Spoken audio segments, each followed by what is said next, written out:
Welcome back into the Pick and Roll NBA podcast with Jet and Sap. We are presented by Full Press Coverage. You can find this podcast wherever podcasts are. We are on Spreaker. We are on Spotify. We are on fullpresscoverage.com. We are on Twitter. We are on YouTube. We are on SoundCloud.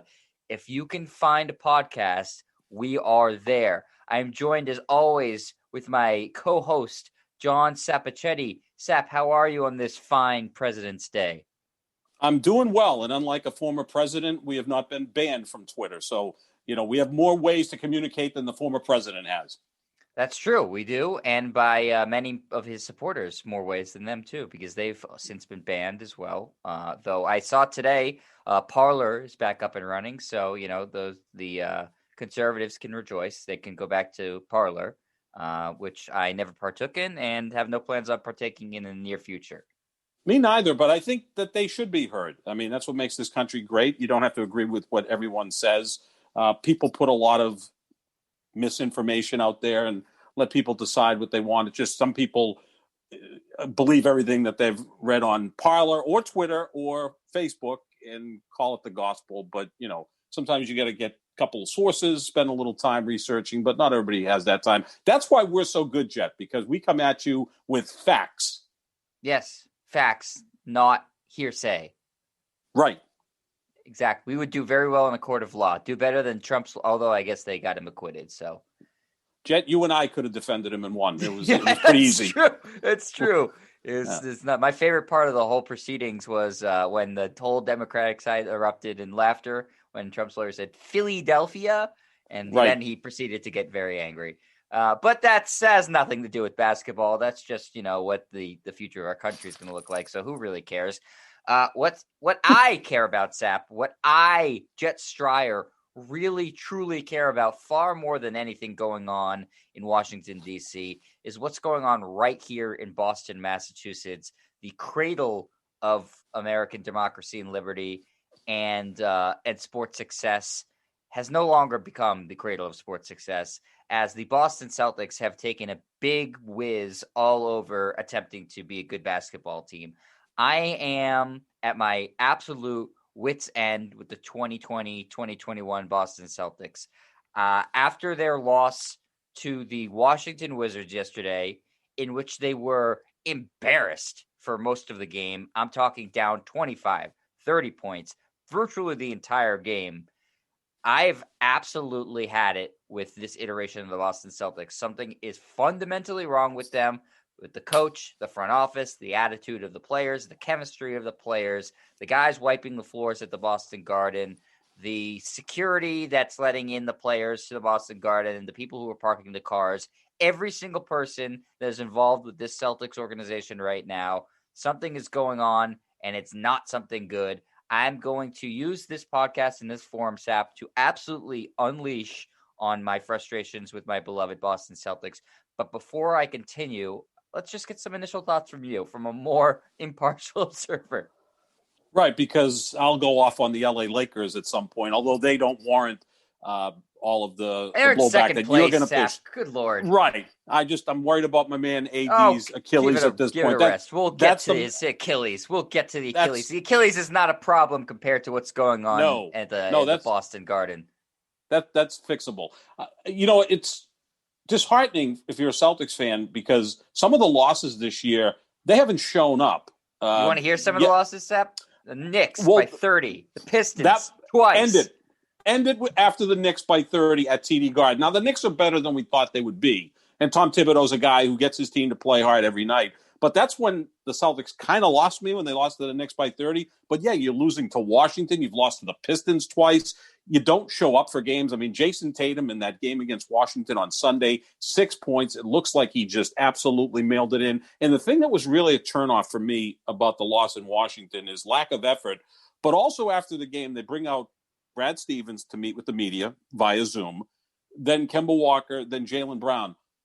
Jason Tatum is supposed to be your best player, right? He's the face of the franchise. Where the hell was he? When you're the best player, if you suck, you have to come out and answer questions. If LeBron has a bad game, he generally will come out, face the music. Any great player has to learn to do that. Jason Tatum was god-awful against Washington. It looked like he mailed it in. He had 6 points, wasn't playing defense. His mind was somewhere else. He's got to answer questions, and I think it's time to stop babying him. He's in his 4th year. He's got a max contract. He's going to have to learn to deal with failure and recover from it rather than be coddled by the organization. That was a real turnoff because Jaylen Brown, who at least gives you 100% every single night, has to answer questions about what's wrong with the team, and Jaylen Brown is nowhere to be found. I mean, this happens in baseball when the guy gets lit up as a pitcher and then he hides from the media. He doesn't have to answer any questions. I wanted to see Jason Tatum answer what was wrong yesterday. Was he not feeling well? Was his mind not in it? What's the situation with him? And we got 2 great young players, I think, in Jaylen Brown and Jason Tatum. And right now, I feel more comfortable in Jaylen Brown as the lead dog because he brings it every night and he seems to be ready, willing, and able to answer questions. That was the biggest turnoff. You can get more into the X's and O's, the technicalities on what the hell is wrong with this team. And before you go there, they are 3-6 since your man Marcus Smart got injured. So he is, again, a glue guy who's going to play defense. Force multiplier, I'd say. Yep, yes. Yep. I mean, he's not give it to him. Yeah, okay. There's LeBron. LeBron's the ultimate force multiplier, followed by Marcus Smart. I get it. But he is a guy that, he's going to give you effort. And again, his minutes are going to who? That's the thing. It doesn't even have to be that the player that's out is exceptional. It's like he's better than the guys that are now, filling in his minutes. And that's the problem. I mean, we're going to see more Grant Williams. We're going to be seeing more Carson Edwards. We're going to be seeing more of Nesmith, or Nesmith. I can continually confuse him with the guy from the Monkees, Michael Nesmith. But yeah, we're losing minutes. The Celtics are losing minutes because of Marcus Smart missing time. And it seems like it's going to be for a while. So you get into it. It's your floor, Counselor Stryer. Go and attack your Celtics. Well, if in terms of the X's and O's, you don't have to really break it down, Sap, because they're just playing with minimal effort. So it's not even like a design thing. I don't have to get into the nitty gritty of like whether they're running pick and rolls well. We know they can't play against zone defense for some God knows what reason. They have not figured out how to play against the zone defense. I know I coach 8th and 9th grade boys basketball. I know how to coach against the zone defense. It's not that hard. If you have guys who are spaced out properly, it's not that tricky. Celtics still haven't figured it out. It was the death of them in the postseason. Anytime they faced it in the regular this season, they haven't been able to adapt. So again, it doesn't really come down to those X and O's though. The effort has been the problem, and this team has been plagued with this idea that reaching the Eastern Conference Finals is a big deal. It's a big accomplishment for them, and they can waltz out onto a basketball court and say, we deserve to win this game. We're the Boston Celtics. You see these banners? Hey, we've been in the Eastern Conference Finals a couple of times in the past few years. You bow down to us, lowly teams. That's just not how it works in the NBA. You have to put in a reasonable effort night in and night out, or you're not going to beat teams like the Pistons, who've now beaten you twice. It's just pathetic. And so you're talking about the guys that are playing in Marcus Smart's stead while he's injured.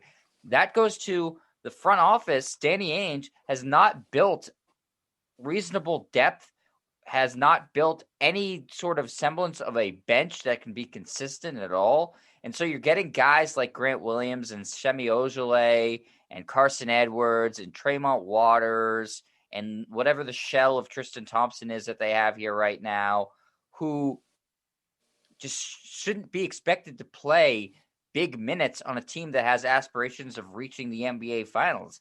If you look at any of the other teams who came into the season considered as finals representatives from their conference, nobody has nearly as inconsistent or as poorly constructed of a bench as the Celtics. It's just not there's nobody who can come off the bench that you say, yep, I trust this guy. He's really reliable. Somehow their rookie, Peyton Pritchard, has become their most reliable bench player. That should never happen. Ever, ever, ever. If that a rookie is your most reliable player coming off the bench. And for a large portion of the season, that's what's been the case. So I think that the construction of the team is poor. The leadership of the team, whether it be from Jason Tatum, if you want to criticize him, I think that's really fair. I absolutely agree with you. They do seem to coddle him and baby him, even though he just signed a max extension and he's been in the league for 4 years now. And, even though he's still young, he knows the ropes. They need to at some point say, hey, you got to be accountable for your own stuff here. And he goes through stretches in games. We see what a gifted player and a gifted scorer he is, and he goes through these stretches where he doesn't attempt a three. He doesn't do anything. He's so passive. He doesn't seem like he wants to be there. It's extremely frustrating for somebody with so much talent to be so passive at sometimes. And free throws have been a problem for him too. He's not getting to the line nearly enough that his size, skill, and talent should dictate. So a lot of problems. I'm going to just continue to rant until you stop me. So I'll get to Brad Stevens next, but I want some feedback, Sap. Well, when I look at the roster construction, Jet, I see Jason Tatum, Jaylen Brown, all-star caliber players, no question. Now, your third player is Kemba Walker, who can't play back-to-back, and you really can't count on him because of the knee. He's also a 5'11" player that sometimes gets swallowed up. So he's your third guy. Now, I'm going to take Marcus. He can't shoot right now. He can't shoot inside the arc, which is a problem. Let's take Marcus Smart out of the equation. He's missed 9 games, and he's going to miss a lot more. I mean, that's a serious injury that he's dealing with. After that, they have a bunch of guys who really are 9th and 10th players, right? Whether it be Ogilvy, Grant Williams, go on from there. All those guys, to me, are 9th or 10th guys. Even Peyton Pritchard's maybe an 8th or a 9th guy. So now you've got that part of the bench. You've got the front end, but you don't have any middle, right? So when Brown or Tatum have an off night, who steps up? I don't trust Kemba Walker because sometimes he's not there because he can't play back-to-back. Is someone else going to step up? The other night they beat Toronto. What happened? Peyton Pritchard, 6 of 8 from 3. Ogilvy, 6 of 8 from 3. That's not going to happen very often, if ever again. It's not tenable. So it's not sustainable. It's fool's gold. So that the roster construction, that's the problem. And this is a team that you go back a few years ago, they had Tatum and Brown as the young studs. They had Gordon Hayward. They had Al Horford. You had Kyrie Irving. You had Marcus Smart. You had other players that could fill in. You had a really deep roster. Kelly Olynyk, even even with Isaiah Thomas teams after he left. Right, at least those teams overachieved. This one's certainly they were deep teams. They were overachieving deep teams. Right. Give me. That's what the roster is. Now the Lakers can kind of get away with it, right? Because it's LeBron, AD. And then a bunch of other guys who maybe are 6th or 7th players. So a little bit better than the Celtics. But you know what? As good as Tatum and Brown are, they're not LeBron and Anthony Davis. So that's the difference in the roster construction. Look at the Celtics roster after those guys you mentioned, Smart, Tatum, Brown, Kemba Walker. And then you got what I like to call a lot of guys who are very fringe NBA players. Grant Williams gets a lot of hype in Boston for whatever reason. Nice guy, smart guy. Mom is a rocket scientist. Great. Fringe NBA player, in my opinion. Fringe. I don't care how well he sets screens. Fringe NBA player. Tremont Waters. Fringe NBA player. Jeff Teague. Barely hanging on by a thread in the NBA now. Aaron Nesmith hasn't shown anything. Semi Ojeleye, fringe NBA player. Romeo Langford has been healthy for about 2 weeks since his NBA career began. Taco Fall, fringe NBA player. Javonte Green, fringe NBA player. Carson Edwards, fringe NBA player. This team is made up of guys who would not play on every team, and they certainly wouldn't get playing time. So your roster, and Danny Ainge has either by the draft or free agency or pure negligence created a roster where the bulk of the team is guys that are really, really barely NBA players and maybe have 1 or 2 skills for that manifest at the NBA level. If you equated it to the NFL, they're like special teams players, right? So they're like Matthew Slater, guys. Like how Belichick likes to sign 1 million of those guys, but that doesn't work in the NBA. No, you've got to have more talent than that, and you've got to have guys that you can count on. And, these guys are getting 18 to 20 minutes a night, all of them, it seems like. Right, and you're asking... There's been some injury concerns. You're asking like Daniel Tice, who's a good NBA player. He's a solid rotation player. He's not a fringe guy. He's a solid rotation player. But you're asking him to be a starting center on a team that you're expecting to be really good. That's an unreasonable expectation for somebody like Daniel Tice. Robert Williams can't stay healthy. That's a problem. I like him when he plays, can't stay healthy. Tristan Thompson has been a complete and unmitigated disappointment. Absolutely has not shown nearly enough. Everybody was saying what a signing by the Celtics. I mean, everybody here was saying what a signing by the Celtics. He's the piece they've been missing the past few years. Hasn't shown he can bring it night in and night out for any stretch. So it's just the makeup of the team is poor. The Celtics had all these draft picks, and instead of trading some of them for actual NBA capital of guys that can play, they rolled the dice time and time again, took players in the draft, and a lot of these guys either haven't been able to stay healthy or just outright haven't worked out at all.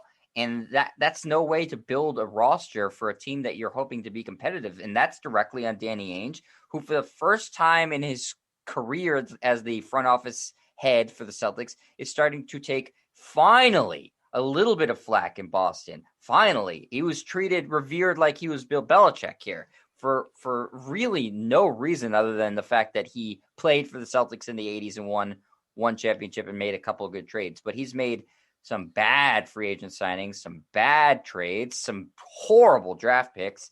And here the Celtics are right now with two young star caliber players and Marcus Smart, and then a lot of question marks after that. Ainge has been here 18 years as the general manager. Brad Stevens has been here 8 years as the head coach. I believe Brad Stevens is the second longest tenured coach in the NBA behind only Greg Popovich in terms of staying with his same franchise.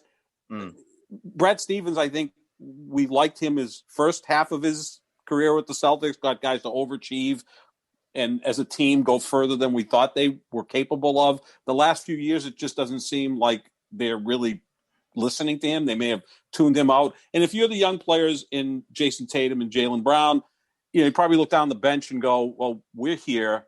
We've got a max player in Kemba Walker that we can't count on, and Marcus Smart's out, and then we get, like you said, a lot of fringe guys. Like I said, most of that roster should be 9th or 10th guys that maybe play 6-8 minutes a game in blowouts or end of quarter, end of half, just to, fill in the gaps, but not be playing important minutes, 18 minutes a night, which some of those guys average. It's just poor roster construction.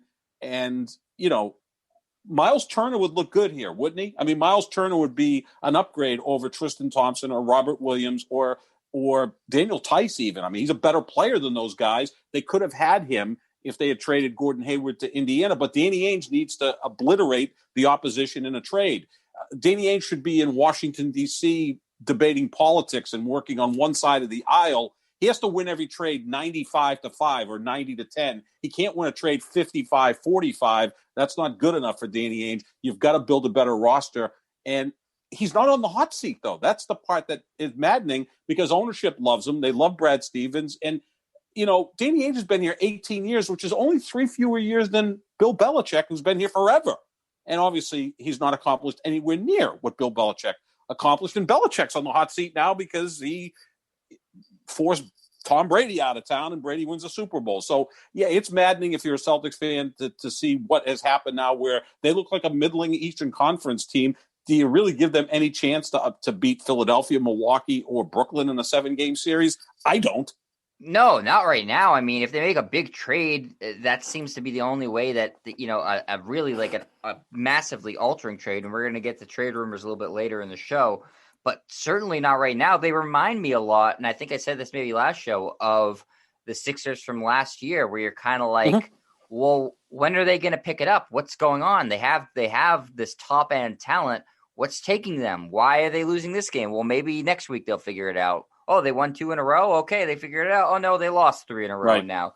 So they remind me of that Sixers team last year, and why the Sixers, in my estimation, have been so much more successful this year than last year is because they cleaned house. They got a new head coach. They got a new head of basketball operations. And I think the Celtics might have to do the exact same thing if they want to turn this around. Now, those aren't moves you make in the middle of the season. They're moves that you make in the offseason. But I don't see that.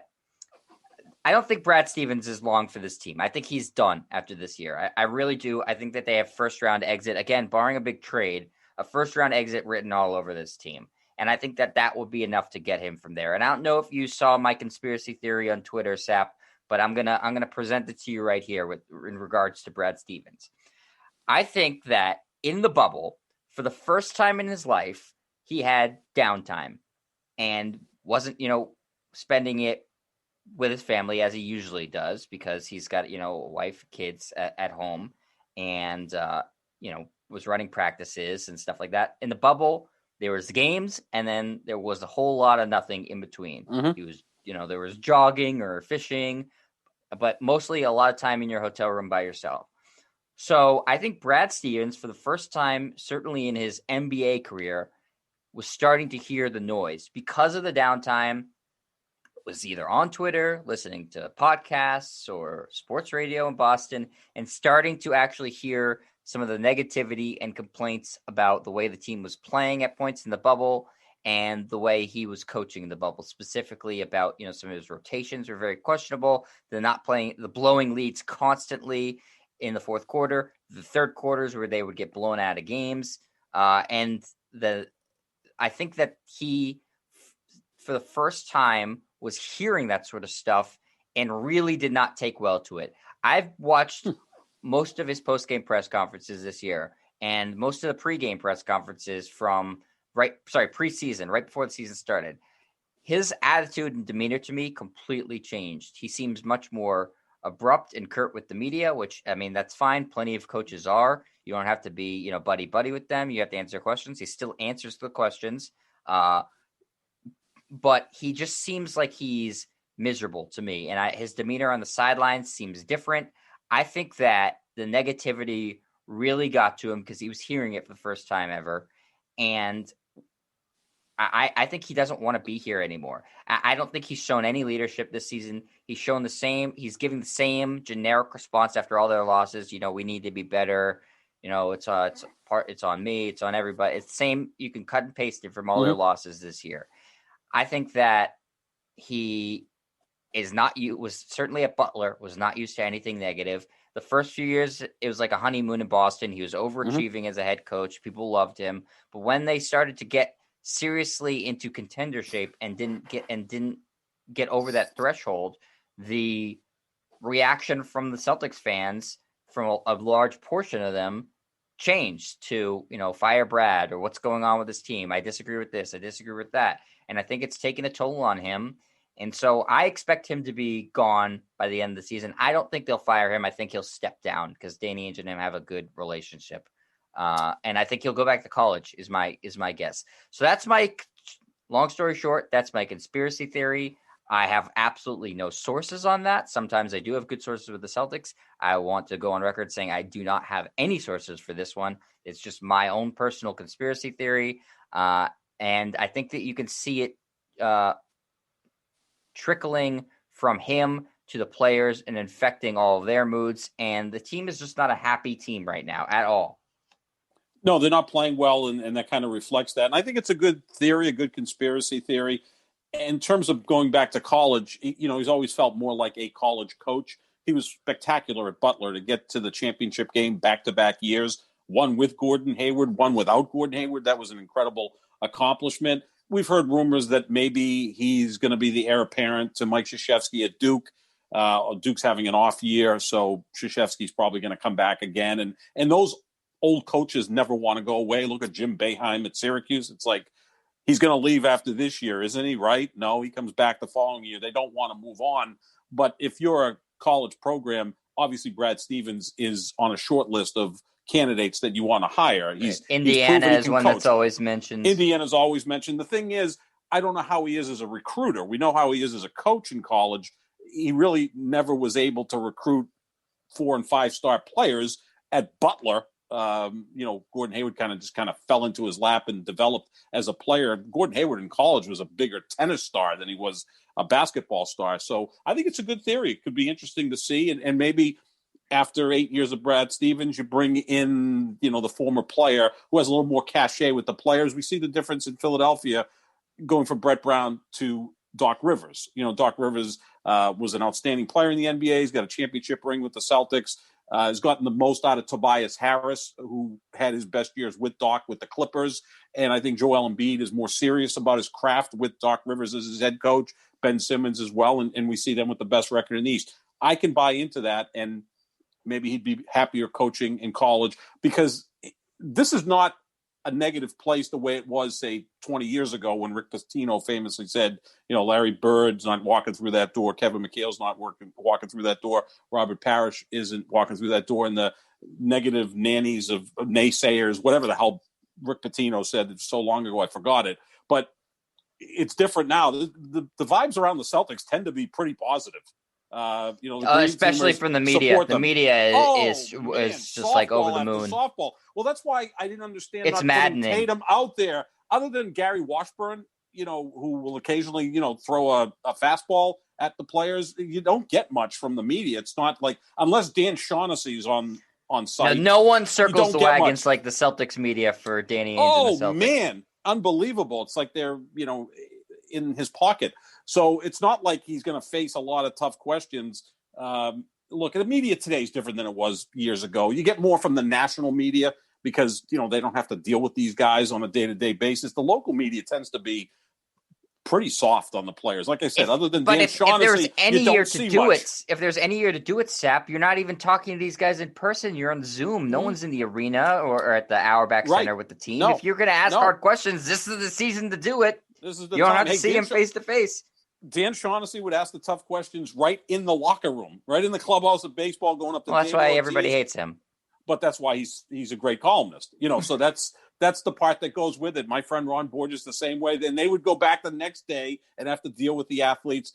And that's why everybody hates Ron too. So, which is part of the job, You there's too much of a want to be liked, certainly for the people covering the team, and the Celtics are a perfect example of that. And I don't want to, just bash on the media, because I know a lot of these guys and men and women who are covering the team, and they take their job seriously and they're good at it, but they don't challenge the team at all. And when they play poorly, they don't criticize the team at all. And I get that, you want to be protective of your job, but I think that there's a line between being protective of your job and being sycophantic. And a lot of times they're sycophantic. So did anybody else call out that Jason Tatum wasn't available yesterday? Like, your best player, not that I heard of. No. And was nowhere to be found. I mean, that's not good. He's got to answer some questions. And now you got Jaylen Brown, who actually busted his ass yesterday, as he does every game. He's got to answer for the team because, he's more of the face of the franchise now, because Jason Tatum is kind of like la-di-da. Maybe I didn't feel like playing today. But here's the difference between the two of them. Jaylen Brown, when he has a bad game, he just has an off night. Like, the shots aren't going down. Yeah. Jason Tatum, when he has a bad game, won't shoot or isn't trying, won't get to the free throw line, doesn't even look like he wants to be there. And that's the difference. He's disengaged. Between those two of the guys. Yep. Completely disengaged. Absolutely. Yep. So they have to figure out, I think that what you said, Sap, having a guy who played in the NBA as their next coach, which is something that I think needs to happen, to replacing the coach and replacing him with somebody who played in the NBA, I think that creates more accountability, because you look at that person more as a peer too and say, man, this guy – played in the NBA. I don't want to let him down. Or I guess, I think Harmon from the Spurs would be somebody that you might look at too. And outside same the box thing. Pick, she played in the WNBA coach. At a very high level. So somebody who played at a high level. It does help. So we'll see. In terms of the Celtics overall, I don't know how anybody who's a fan of the team could say anything other than they've been a massive disappointment. They're 13-13. When you have that type of top end talent, even if you don't have a good rest of the roster, you should still be better than that. But blame gets placed on everybody on this team. Again, like I said, from the top down, Danny Ainge to Brad Stevens to the players to the people wiping the court. I don't care. This is unacceptable for a team like the Celtics to be like this. And you've now the Lakers are tied with championships, which the ownership of the team vowed would never happen. Well, it's already happened, and they very well may pass them this year.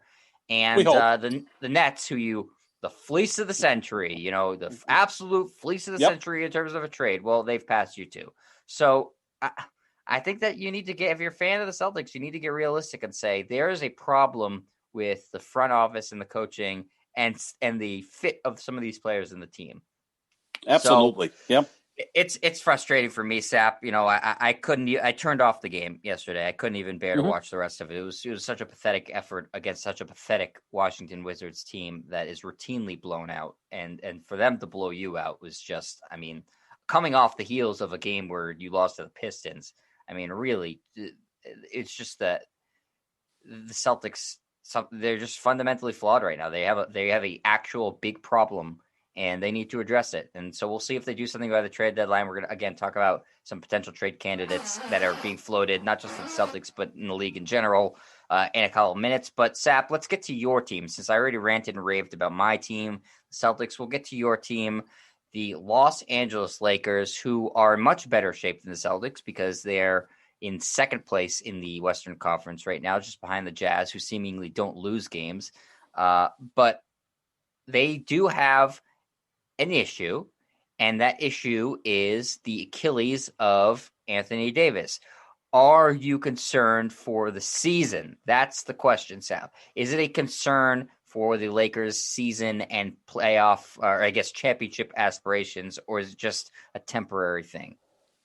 I would be foolish to not be concerned about this, but the one good part of it in terms of the Achilles is, from what I understand and listening to doctors talking about it, and it is a catastrophic type injury when the Achilles blows. I mean, look, Kevin Durant's come back, but he also had 16 months off between his Achilles injury and then the start of this season. He hasn't missed a step, although you have to load manage Kevin Durant going forward.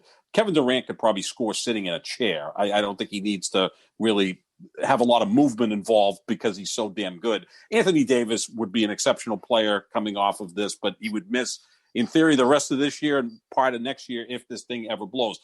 From what I understand is when you feel pain and discomfort, that's actually a good sign. Most Achilles injuries just come. Like you're just fine, misstep, and next thing you know, you're out for a year. So it's going to be a pain management situation, and maybe it takes 3 weeks, 4 weeks. He sits out till the All-Star break, which ends on March 10th, so that would give him nearly a month to get some rest, rehab, whatever the case may be.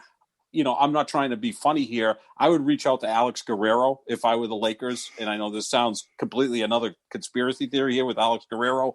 Whatever the hell Alex Guerrero does with Tom Brady, it works. Why not bring Alex Guerrero in and, do his deep tissue massage? I can't even say it. Deep tissue massage. Third time's and a charm. see what that works. Yeah, deep tissue massage. And just go that route and see what the hell's going on in there. He's had an MRI. That can be very revealing. So, yeah, there's got to be a concern there because they're not going to win the championship if AD's not there for the playoffs. As great as LeBron is, and he can drag, mediocre talent pretty far, the West is too damn deep. You've got Utah, like you said, never loses. The Clippers are really good. Phoenix is playing excellent basketball. Teams that have underachieved in the West, like even Portland, Golden State, and Dallas, we expect them to get better as the season goes on. So, yeah, it would definitely be a concern. But from what I understand, that since he's feeling pain and discomfort right now, it's actually a good sign that it's not necessarily leading to a tear, more that it's inflammation and pain management. And Davis hasn't necessarily been the guy to deal with pain management over the years. He did somewhat last year, I think, because the pressure was on him to step up in the postseason, and he did. So that's going to be some watching. But I'd say rest him through the All-Star break and get a hold of Alex Guerrero and see what he can do. Yeah, he's not been the most durable player for his career, for sure. I think this story, to me, seems a little overblown because he's on the Lakers with LeBron James. And listen, the Achilles obviously is a concern with any player because it's, like you said, Sap, a devastating injury. I think that any story inherently with the Lakers is going to be blown out of proportion because it's the Lakers and it's LeBron James and all that stuff. That being said, they can't afford to lose Anthony Davis for the playoffs, or they go from a team that will in all likelihood be in the championship to a team that in all likelihood would lose in the first round, like you said, because the West is so competitive if they don't have Anthony Davis. So My strategy for the Lakers, and I don't want to give them any good strategies, but I'm morally obligated to tell the truth on this show because my name is on it, so I don't want to lie. So if the Lakers are listening, this is an actual strategy. This is actually what you should do. So you've taken a Yes? Hippocratic oath that you have to give the Lakers Yes. some advice, which I Well, no, appreciate. it's Thank you. not in regards to the Lakers specifically, but that I cannot tell a lie on this show. I'm the True. George Washington of this show in many Yes, I'm the ways. Thomas Jefferson. Yeah, there we go. Yeah. And so here's what I do if I'm the Lakers. Hey, AD, enjoy Los Angeles, buddy. Sit out until 5 games before the playoffs starts. Then shake off the rust for those 5 games, and then let's get to work in the playoffs. I don't think that the Lakers listen, seeding doesn't matter to them at all. If they're healthy with LeBron and Anthony Davis, seeding makes no difference to the Lakers whatsoever. You've seen this throughout LeBron's career. It doesn't matter where he's seeded in the playoffs. If he's healthy and his roster is healthy, they can beat anybody. So I would, honest to God, Sap, punt on the remaining regular season. Whatever they have to do, rest guys. Just make sure you're in the playoffs. Make sure you don't fall out of the playoff mix. Have AD rest the rest of the way until about 8 to 5 games before the playoffs. Just enough to shake off whatever rust he has from not being on an NBA court, and then proceed like normal in the playoffs. No minute restrictions, no nothing like that. I think that that's the best strategy for them going forward. Again, if it was a team that really needed to secure a top seed, I would say something different. But I just don't think they have to. They have veteran players. They have LeBron James. And if Anthony Davis is healthy, they have another top 5 guy in the NBA. And to teams like that who have championship experience, if you're if you're in the bottom half of the bracket, I don't think that matters. I really don't. And who knows what the capacity of fans are going to be like in the playoffs, or even if there will even be fans there.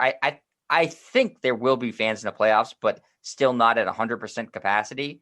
But I don't think it'll matter one way or the other to LeBron James. Whether there's fans at opposing arenas or not. If you have to go on the road and win games, he's shown throughout his career he has the ability to do that. So I rest AD again until just enough time to shake off whatever rust he needs to shake off, and then proceed as normal in the playoffs. That's my strategy for them. That is an honest strategy, Sap. It's a great strategy. It's what they should do. I don't like giving the Lakers advice.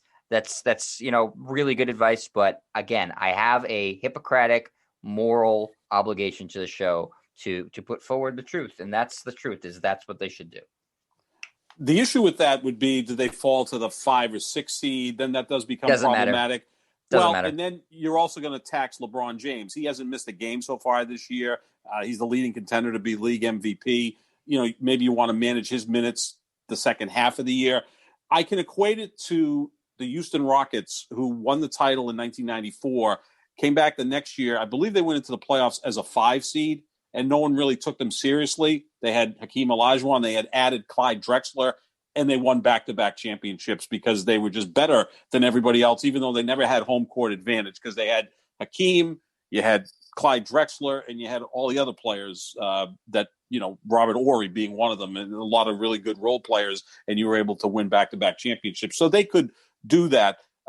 It's a good suggestion, but I think the Lakers also, while they're doing that, are going to have to look to add something by the trade deadline. They need size anyway, even with AD. They need size, which is kind of ironic because last year they had plenty of size. I don't know if they can get in on Andre Drummond if he's bought out by Cleveland, can they trade for JaVale McGee? I doubt Cleveland's going to just give JaVale McGee to the Lakers to be nice about it.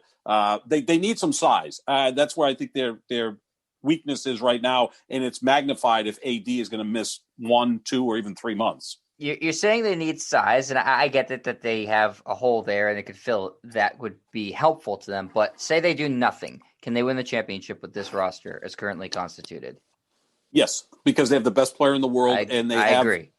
And they have the ultimate Robin. I think that Scottie Pippen was the ultimate Robin, and the ultimate Robin is the guy who's very comfortable being the number 2 guy, right? Like it's not that who has. I mean, you could make a case that I'm not going to make a case. Scottie Pippen was better than Kevin McHale and Robert Parrish historically. He was, but Scottie Pippen was perfect in that role. He never wanted to be the guy. I think Jason Tatum might be the perfect Robin. I think he needs a Batman, so that takes a lot of pressure off of him. Anthony Davis wasn't Kyrie Irving.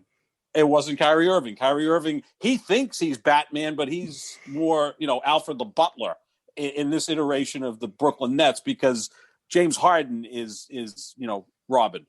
So I think that Anthony Davis perfect in that role, even though he's a top 5 player, he's very comfortable being the number 2 guy. They can win the championship. Absolutely. If Anthony Davis clears this issue up and plays like he played last year, LeBron plays like he played last year, hell yeah. That's why I'm saying, Sap, I do you honestly believe seeding makes a lick of difference to this team? Not so much. If they rested LeBron the rest of the way and AD the rest of the way and just fell and tumbled to the 8th seed, but they were healthy for the playoffs, I would put the house on them beating the Jazz. Right, I would too. The Jazz, maybe not the Clippers, but the Jazz, yes. And then no home court advantage for the Clippers, though. No, that's the thing. No, none. And Utah, the home court advantage, it's great when there's a full crowd there. It doesn't matter when you have a veteran team that has championship experience. It doesn't matter. LeBron's very comfortable playing on the road. We've seen that at TD Garden. I mean, damn, he's won, a Game 7 here. And it matters to teams that haven't won before. His biggest game of his career came here in Game 6 in 2012. That was the breakthrough game, right? He won Game 6, they won Game 7, they went on and won the championship. He hadn't won a championship yet, and they were down 3-2, and he came here and put up 45. So he's very comfortable playing on the road. No problem home whatsoever. Court advantage matters to a team like the Sixers or the Celtics. Right. Yep. Teams that haven't won and don't have anybody with championship experience on their team, any of their star players with championship experience. It's not going to matter to the Nets. They have Kevin Durant. He's won a title before. Their top end talent's too good. The Lakers just won a title last year. LeBron has been to the finals, by my count, 57 times. It doesn't matter to them. It matters, again, to a team like the Jazz. It matters. They need it. They can't possibly hope to win if they don't have home court advantage in a big series. It matters to a team like the Nuggets, but it just doesn't make a difference to the Lakers. So again, that's why I'm going with that strategy of just like, if they're worried about the Achilles at all, and if rest will take care of it, rest him. It doesn't matter where they fall in the season. Again, they don't have to make a trade even. So if I'm the Lakers, I play it with an abundance of caution, because the one thing that can derail you is not having one of your 2 stars in the playoffs. Right. You cannot sustain a loss to Anthony Davis or a loss of LeBron James. If you have both of them, you're in pretty damn good shape to win another championship. So that's how I see it, is that I think the story's a little overblown because it's the Lakers. Even if it's not, I still go with that strategy because of the way they're constituted and because of their championship pedigree. I just play with an abundance of caution, and I think it's silly how much they're playing LeBron, but that's clearly not coming from management or coaching. That's coming from him. So, that's his prerogative. If he wants to play every game and wants to play 35 minutes a night, then no one's going to tell him he can't. Got to get that 5th MVP. That's what we're fighting for, to equal Michael Jordan in terms of league MVPs. That's what he's playing for. And I'm fine with that. It seems like there's a different set of rules.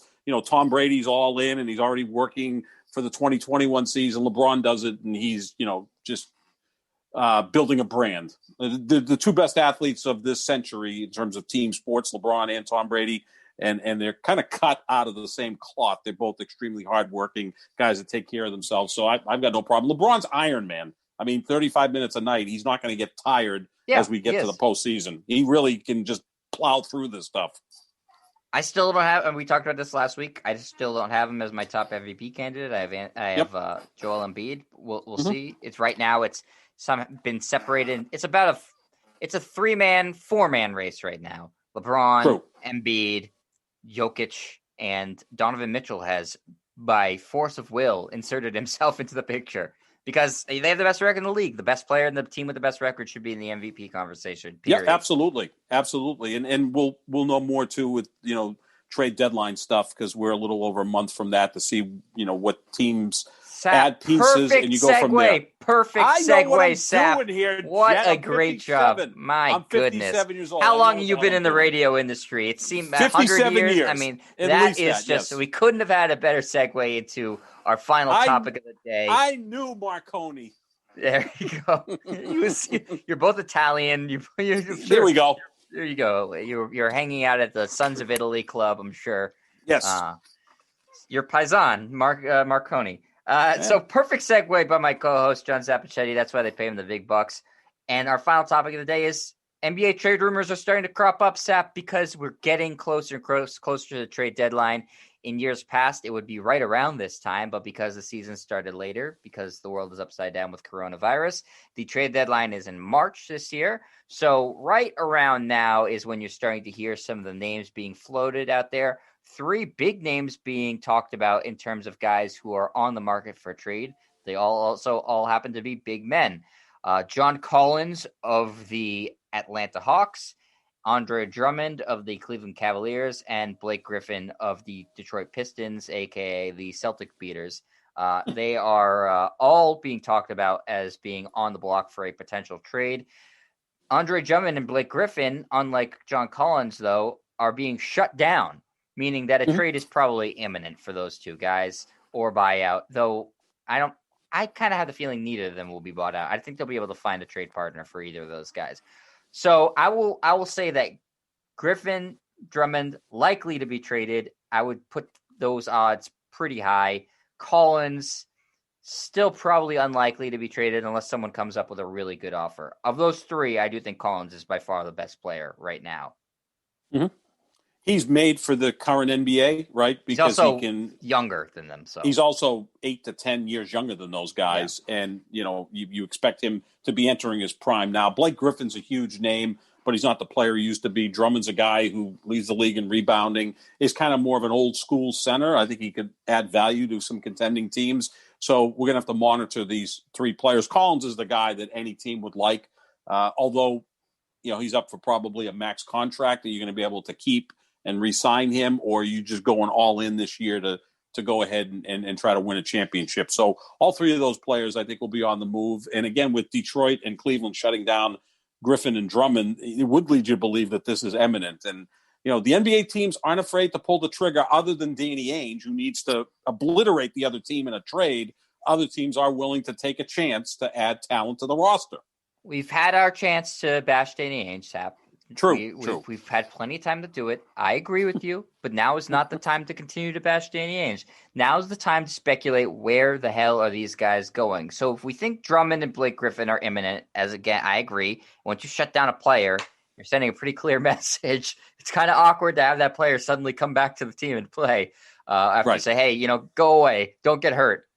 Sit on your couch. Andre Drummond in talks right now to the Raptors, which would be an interesting fit. Not sure exactly what the Raptors would trade because you have to make the salaries work.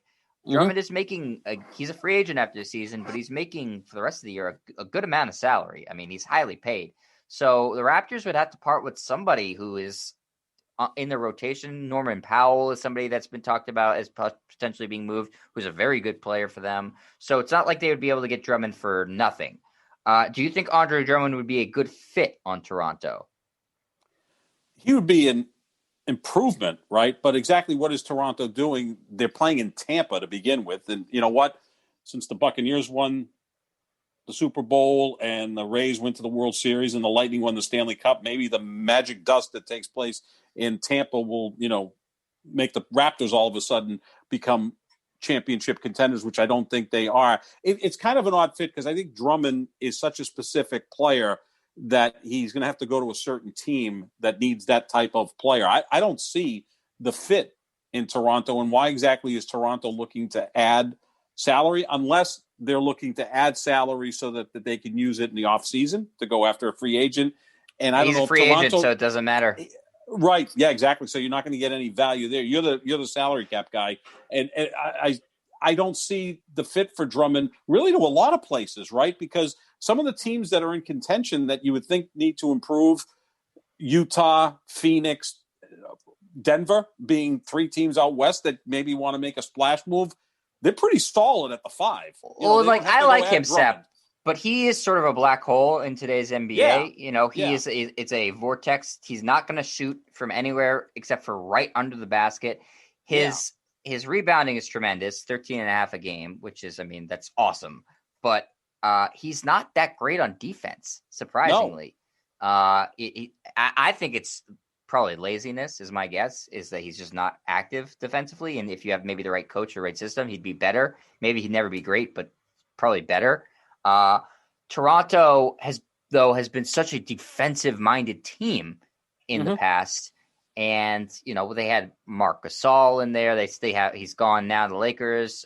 They had not Pascal Siakam, who's currently there. They had Serge Ibaka, who's obviously a defensive-minded player, and he's now with the Clippers.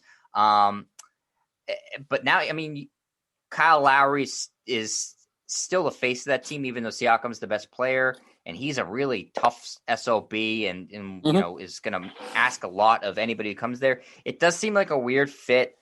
He's a better player than Boucher, but Boucher is younger, and I think they'd have to give up Boucher in a trade too. So I'm not sure what the fit is there, but there are talks. Just because there are talks doesn't mean it's going to happen. Who do you think would be a good fit for Drummond? Like, who would you like to see him go to? Do you think he would be a good fit on the Lakers? The Nets have been talked about, but it'd have to be a buyout for the Nets because they have absolutely nothing to trade.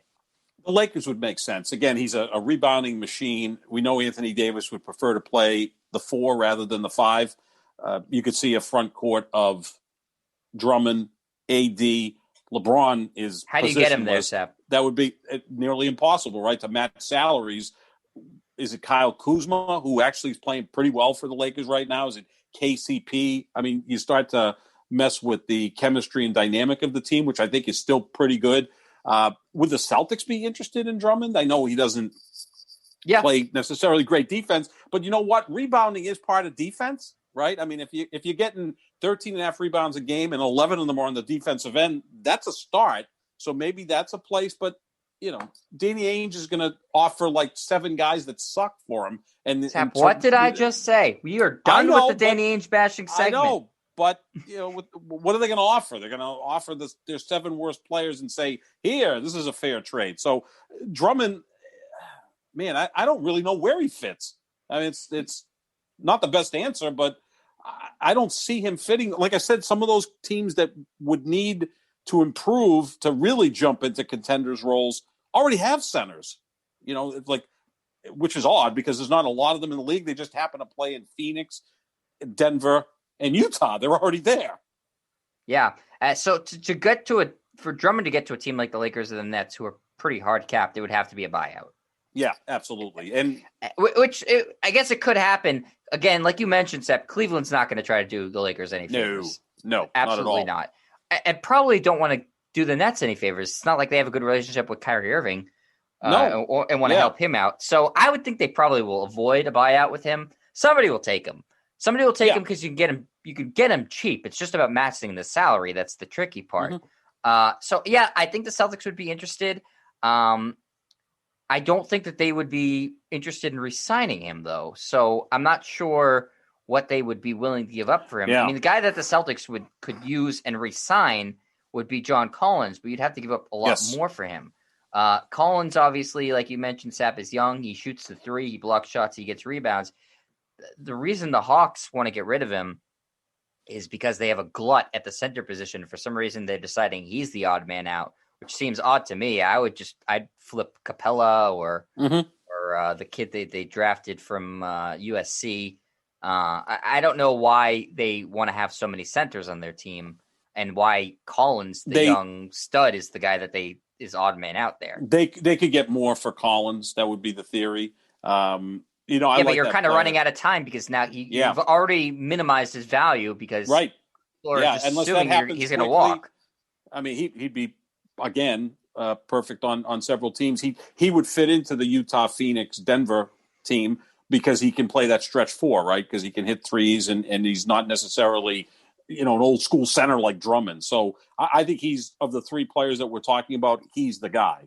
Yeah, he's the one guy I could see if we're talking, going back to what we were saying about the Celtics. I think he could actually change the trajectory of the season for him because I think he'd fit in really well with Tatum and Brown. You'd have to give up picks and the guys you drafted in the past 2 lotteries, Langford and Nesmith. I'm not opposed to that at all. No, and you'd have to use, a large portion of that TPE to make the salary work, and then you'd have to go to his bird rights and, go over the salary cap to pay him a max extension this offseason. But I think that'd be a pretty good core of Brown, Tatum, and Collins. So, if I'm Danny Ainge, I'm doing virtually whatever it takes to get him. But like you said, Sap, and I'm going to break my own rule and bash him here. He's not willing to ever do that. So No. What about Blake Griffin, Sap? Do you think he's still a useful NBA player? He can be. Again, he's for some reason he signed his free agent contract with the Detroit Pistons, which was a shock. Right? Remember when he signed? It was paid. Got paid a lot of money, but he's in a losing situation. I've never been a huge Blake Griffin fan. I think he's entertaining to watch. He's a highlight guy, but again, not a force multiplier. My famous term there. Yeah. But I think he can fit in and maybe be a guy to come off the bench or be a starter on a team that's contending. And if he just says, look, I'm going to take a back seat and try to win a championship here, maybe that's the case. But does he have the makeup to do that and say, you know what, I'm going to go to team X and come off the bench or be the fourth option and we're going to be really good and I'm going to help? Because he does have an interesting skill set. He's always been a pretty good passer. He's improved his outside shot. He's never been a good defensive player, but he could certainly help some team in terms of talent if he buys in to be more of a role player than a star. Here's his numbers on the season, and his numbers have been going down pretty steadily for the past couple of years, Sap. He's averaging 12 points a game, 5 rebounds, 4 assists. From 3, he's shooting 31%. I mean, that's not good, but good. It's not, I guess, the worst in the world. 71% from the free throw line. He's shooting just 36% from the floor this year. He's playing 31 minutes a game. If he were to get traded to a team that's more of a contender, he wouldn't be playing nearly those many minutes. I would think that he would be playing around the 20 to 22-minute mark a game. I'm not sure what you would ask of him, because today you would ask most of these bigs to be able to shoot threes. That's not a high enough percentage to really show that. He's never really been a back to the basket guy. He's been a guy who's used his athleticism to explode over people. He can't really do that anymore. So listen, he's still got enough serviceable abilities to, I think, help a team in a limited role. But I would think the market for him is very limited in terms of what a team is willing to offer. I'm not sure what Detroit would be wanting back in a trade for him, but I can't imagine it's much. Again, the salaries make it difficult to work. He, I think, is more likely to be bought out than Drummond. Yes, absolutely. Yeah. And if he's bought out, maybe he goes back to the Clippers, where he had the most success in his career. Maybe he goes and plays for Doc Rivers in Philadelphia, and they could use more bench depth on that team. He had a good relationship with Doc. I could see him being somewhat helpful, but again, limited minutes, and you have to find what he does well. Yeah, he's not going to go to Phoenix with Chris Paul, right? Because they had a falling out. Yeah, they don't get along. Not good at all. That would be an interesting place for him because, he could give them a certain skill set that would help that team. So, yeah, I mean, again, Collins is the best player, but it would take the most to get him because he is a young player that's ascending. The other two are more niche players, which, you're going to have to find the right roster for those guys to fit in. It's going to be interesting to see. And then as we get closer to the deadline, which is the 25th of March, then you're going to hear more and more players. Obviously, the star of the trade deadline will be Bradley Beal, but it seems more likely that he stays in Washington because he still has, I believe, 2 years left on his contract after this year. Yeah. Unless they're blown away with an offer, that's going to be and I think it's tough to do that at the trade deadline, a huge trade for a star player like that. It's more likely to happen in the offseason. And again, credit to Bradley Beal. He doesn't seem willing to quit on Wizards and wants to make them a winning team. Could you see Russell Westbrook getting traded again? Man, he's got a huge contract, right? I mean, he's making $40 million a year, and he's like still Blake playing Griffin. Well. The team's not. His numbers are good. Okay, his numbers are good. In a sense, he's kind of like Blake Griffin. They relied so much on athleticism that once but he's a much 30s, better player still than Blake Griffin right now. He also plays his ass off. I mean, there's nothing you can never say that about Russell Westbrook, right? The guy busts his tail, but he's making $40 million a year. Where's the fit with that? It was a situation a couple of years ago where he was traded for Chris Paul, and that worked out for Oklahoma City because Chris Paul led them to the playoffs. And Westbrook didn't work with James Harden. And by the way, a lot of players don't work with James Harden. Because they're a bad team. It makes logical sense that a bad team would be sellers. Yeah. So could you see him being moved? Or do you think no contender would want him? He's such a weird player because he doesn't shoot the three well. His game is based on athleticism, and that's waning. He doesn't necessarily fit with everybody. It's not like he's a guy. Again, he's not a force multiplier in my world, whereas Chris Paul obviously is a force multiplier. They'll try to move him, but what can you get in return? And then again, you got to match contracts unless there's a buyout, but that's a huge contract to buy out. So I don't see him going anywhere. No, that's way too much. That's a big check that you have to write. So I don't really see that happening. He also, he still sells jerseys, and when the fans come back, he sells tickets. So it doesn't make sense to buy him out. No. This gave me a great idea, Sap, for our next show, which is we're gonna play a game. I'm teasing our next show already. Okay. I want to know, because it's a weird year, which teams are going to be buyers and which teams are going to be sellers. We're going to go through every team, and you're going to tell me which teams are going to be buyers and sellers, because there's some teams that are currently in the playoffs right now that I could absolutely see selling. Mm-hmm. Like the Spurs, for example. I could see them selling. They're the 5 seed right now in the West. I could see them completely selling. I could see them trading DeRozan. I could see them trading Aldridge. I could see them starting from scratch. So we're going to do that next show, but we've covered all of our bases for this show. We've gotten through it. We both ranted and raved about our favorite teams. You took some extra pot shots at Danny Ainge. I didn't take any extra shots at LeBron James, even though he had one of the most egregious flops I've ever seen this week. I tweeted at him. He didn't respond. I was surprised by that. So, I think I was being very, very fair today. You were being very unfair.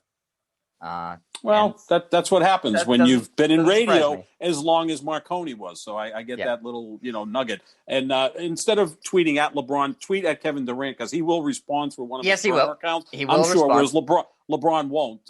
Maybe a big difference between the two great players, the two best players in the world. No, but that's interesting because LeBron only responds to like Barack Obama on Twitter now. Why not? Why would he respond to anybody else? But the difference between a buyer and a seller can change week to week, right? Because there's a huge middle ground in the NBA this year. It's such a weird season. Yeah, that it'll change fast. The 6th best record to the 20th best record are separated by 4 games. So you could be, we're going to be the 3 or 4 seed in our conference. Whoops, now we're the 7th seed. So, you're going to have to see what happens with that. I do not think the Timberwolves will be buyers. There's a little preview for you. They are bad. They are bad. Or the Pistons. So we will get back to you later in the week with another fantastic podcast with our buyers and sellers. I mean, everybody's looking forward to that already. The second I mentioned it, people were getting hyped about it.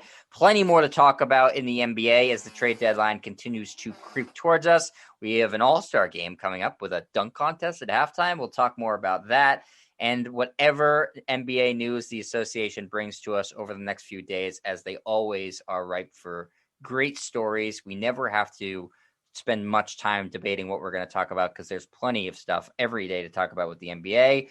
You can find our podcast everywhere podcasts are: Spotify, YouTube, on fullpresscoverage.com, Spreaker, whatever other weird names host podcast sites.